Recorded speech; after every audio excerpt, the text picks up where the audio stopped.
Je suis ici pour dire merci à Dieu de m'avoir donné cette capacité, de m'avoir béni, de m'avoir façonné, de m'avoir corrigé, de m'avoir enseigné, de m'avoir puni, de m'avoir permis d'être un instrument et de toucher les gens dans le monde entier. Je veux remercier l'AFI, Cicely Tyson, Ed Zwick, Spike Lee, Carl Franklin, Alan Nerob, ma mère. Elle a 95 ans maintenant. C'était quelqu'un d'incroyable, elle est dure. Tout se terminait par « parce que je suis ta mère, voilà pourquoi, tais-toi ». Encore aujourd'hui, l'autre jour, c'est parce que je suis ta mère, tais-toi. À mon père, qui m'a enseigné par l'exemple ce que signifie être un homme doux et respectueux. La personne la plus importante de ma vie. Depuis 40 ans. 40 ans de sacrifice. 40 ans de pardon. Elle m'a appris la foi, la spiritualité, l'amour, le véritable amour.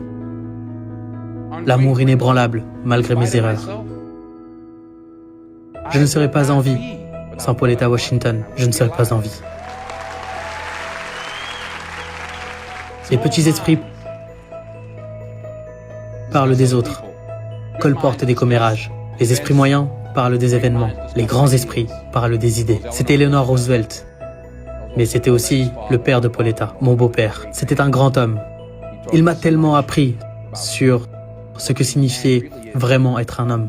Je vais terminer cette soirée avec une courte vidéo que nous avons enregistrée du père de Pauletta il y a 30 ans, que mon fils Malcolm m'a donné, diplômé de l'AFI.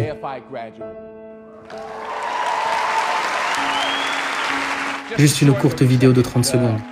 Et voici ce que le père de Pauletta avait à dire il y a 30 ans. Nous avons été placés ici pour une seule raison. Dieu a créé l'homme. Et Dieu veut que nous aimions toute l'humanité. Et en étant dans un état d'amour, en prenant soin les uns des autres, c'est cela notre but dans la vie. Nous devrions prendre soin les uns des autres. Et nous devrions nous aimer les uns les autres.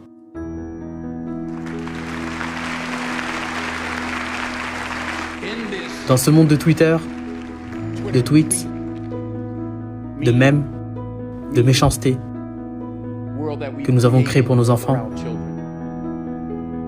la moindre des choses que nous puissions faire est de réfléchir à ce que nous avons fait, de penser aux jeunes, au futur, et individuellement